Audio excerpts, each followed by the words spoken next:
कालू कौवा और गोरी कौवी जंगल में फलों का जूस बनाकर बेचते थे। जंगल के सारे पंछी कालू कौवे के जूस सेंटर पर आकर जूस पीते। गोरी, मुझे एक आम का जूस दे दो और मुझे पाइनएप्पल और चीकू वाला मिक्स जूस, वो भी बर्फ डाल के। हाँ हाँ, अभी बनाती हूँ। कालू ने मिक्सी में फलों का जूस बनाना शुरू कर दिया। गोरी, मुझे एक करेले का जूस दे दो और मुझे सारे फलों वाला मिक्स जूस। ऐसे कैसे? मैं करेले का जूस पी रही हूँ और तू मीठे फलों वाला पिएगी? नहीं नहीं, तू भी करेले का जूस पीना। रानो उनकी बातें सुन रही थी। तभी रानो चिड़िया ने कहा, मीनू मौसी, क्यों ना आप भी टूनी के जैसे मिक्स फ्रूट वाला जूस पी लो। हाय रे मेरी फूटी किस्मत, अगर मैं पीना भी चाहूँ तो नहीं पी सकती क्योंकि मुझे शुगर है।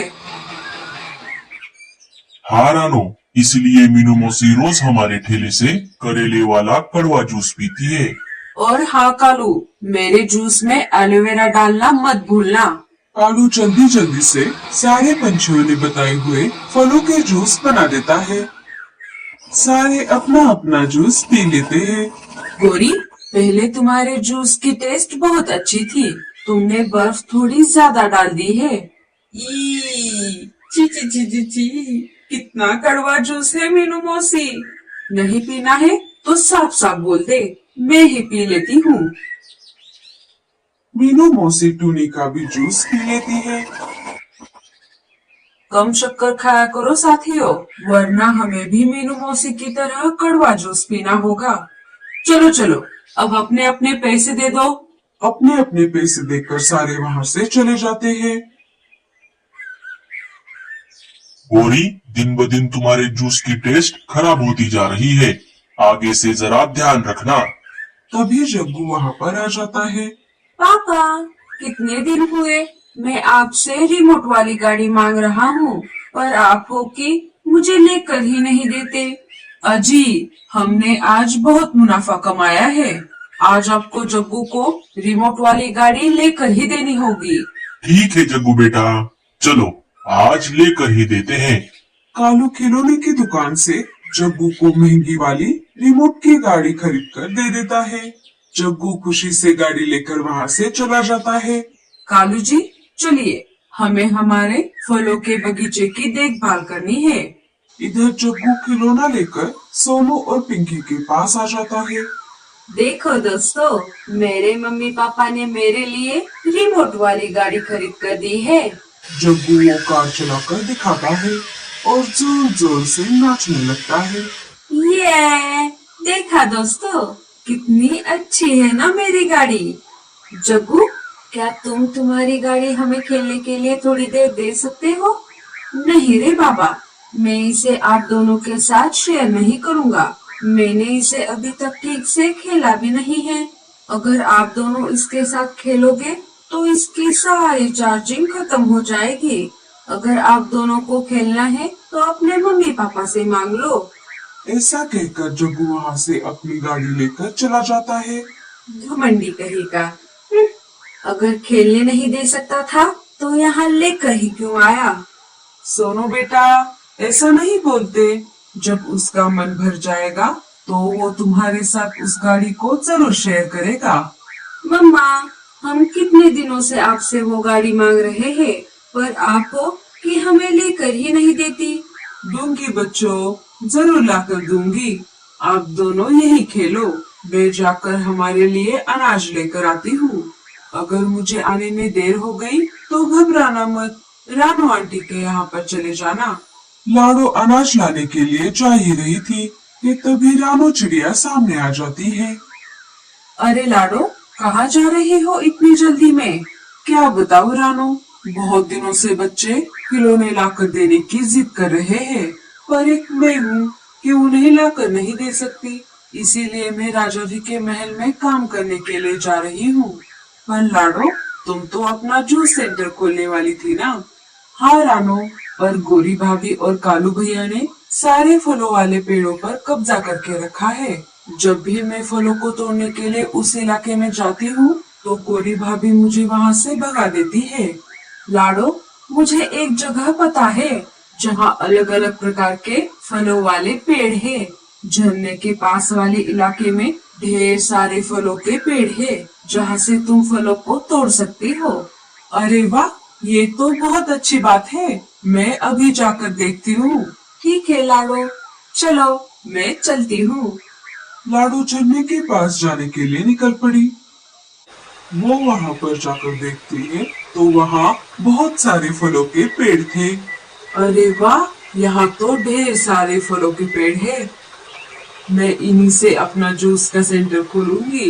लाडो ऐसा बोल ही रही थी कि तभी उसे किसी के रोने की आवाज आने लगी। मेरा बंटी, मेरे बेटे, आंखें खोलो, ये तुम्हें क्या हो गया है? लाडो तितली के घर के पास आ जाती है। क्या हुआ, आप ऐसे रो क्यों रही हो? देखो ना, मेरा बेटा बंटी आंखें नहीं खोल रहा। पता नहीं इसे क्या हो गया है। रुको, मैं देखती हूँ। लाडो ने बंटी की नस चेक की तो उसने देखा बंटी के दिल की धड़कन अभी भी चल रही थी। चिंता वाली बात नहीं है, आपका बंटी बस बेहोश हो गया है। लगता है इसने किसी जहरीले फलों का रस पिया है। यही रुकिए, मैं अभी आती हूँ। लाडो चल पड़ी एक ऐसी जड़ी बूटी की तलाश में जिससे बंटी ठीक हो सकता है।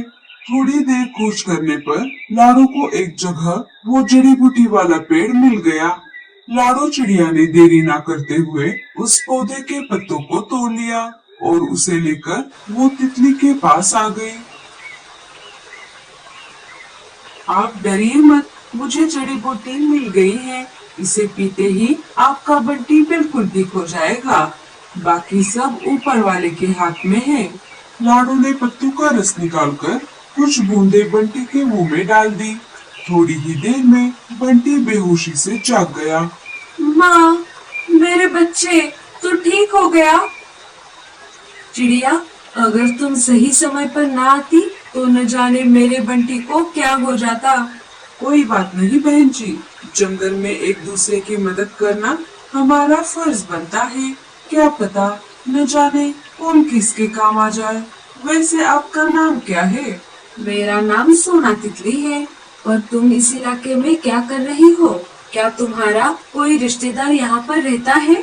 जी नहीं, दरअसल मैं यहाँ के फलों वाले पेड़ों को ढूंढ रही थी। मुझे मेरे जंगल में फ्रूट जूस वाला ठेला शुरू करना है। वो तो बहुत अच्छी बात है। अगर तुम्हें मेरी कोई जरूरत पड़े तो मेरे घर जरूर आना। ठीक है, अब मैं चलती हूँ। बच्चे घर पर मेरा इंतजार कर रहे होंगे। ऐसा कहकर लाडो वहाँ से अपने घर की ओर निकल पड़ी। वाह, एक तितली! मामा, हमें भी उनसे मिलना है। हमें भी बंटी से दोस्ती करनी है। हाँ हाँ, जरूर बच्चों। दूसरे दिन लाडो फलों वाले पेड़ों से कुछ फल तोड़कर ले आती है और अपना पुराना मिक्सर लेके फ्रूट जूस का ठेला शुरू कर देती है। जंगल के पंछी लाडो का फ्रूट जूस वाला ठेला देखकर बहुत खुश हो जाते हैं और उसी के ठेले पर फलों वाला जूस पीने लगते हैं। अरे वाह वाह वाह वाह वाह, क्या जूस बनाया है लाडो, वो भी बिना पानी डाले। पर अगर इसमें थोड़ी बर्फ होती तो और मजे आ जाते। नहीं नहीं साथियों, आजकल बर्फ में बहुत मिलावट होती है और जूस भी पतला हो जाता है। मैं फलों के जूस का मजा खराब नहीं करना चाहती। अरे हाँ, अब आई बात समझ में। ये कालू फलों के जूस में इतना भर भर के बर्फ क्यों डालता था? जूस के नाम पर हमें सिर्फ शक्कर वाला पानी पिला रहा था। कालू जी, अगर ऐसा ही चलता रहा तो हमारा सारा धंधा चौपट हो जाएगा। हमें कुछ ना कुछ तो करना ही होगा। आप चिंता मत करो भाभी, मैं हूँ ना। अब आप देखते जाओ मैं क्या करता हूँ। पूरा लाडो के फलों वाले पेड़ों से सारे फल तोड़ देता है और उन्हें रात में ही कालू के पास लेकर आता है। अरे बुरे जी, इतने फल आप कहाँ से तोड़ कर लेकर आए? भाभी जी, मैंने जंगल के सारे फलों वाले पेड़ों से सारे फल तोड़ लिए हैं। क्या सारे पेड़ों से मतलब? सारे पेड़ों से मतलब सारे पेड़ों से। दूसरे दिन फल तोड़ने के लिए लाडो अपने पेड़ों के पास आ जाती है और देखती है तो क्या, किसी ने सारे फल पहले से ही तोड़ दिए थे। हे ऊपर वाले, ऐसा किसने किया होगा? ये सब करके किसी को क्या मिलने वाला था? तुम चिंता मत करो लाडो, ये मेरे पास कुछ जामुन के बीज है। इनके पेड़ कुछ ही दिनों में बड़े हो जाएंगे। आपका बहुत बहुत शुक्रिया तितली जी। लाडो उन बीजों को अपने घर के पास लगा देती है। कुछ ही दिनों में पेड़ उगकर बड़े हो जाते हैं। इधर दिन ब दिन कालू और गोरी के फल खत्म होने लगते हैं। देखो लाडो, सारे पेड़ों को कैसे जामुन लग रहे हैं। मुझे लगता था कि जामुन के पेड़ बहुत छोटे होते हैं, पर ये तो बाकी पेड़ों की तरह बहुत बड़े हैं। लाडो कुछ जामुन तोड़ लेती है और अपने फ्रूट जूस वाले ठेले पर आ जाती है। कालू जी, हमारे लालच की वजह से हमने हमारा धंधा चौपट कर दिया। हाँ गोरी, अब से हम ईमानदारी से हमारा ठेला चलाएंगे। लाडो पंछियों को अपना स्पेशल जामुन का जूस बनाकर पिलाने लगी। लाडो, पर मेरा क्या होगा? मीनू मौसी, आपके लिए है ना ये स्पेशल करेला, एलोवेरा और जामुन के बीजों वाला जूस। सारे जोर जोर से हंसने लगे। कालू और गोरी लाडो से माफी मांगते हैं और बाद में दोनों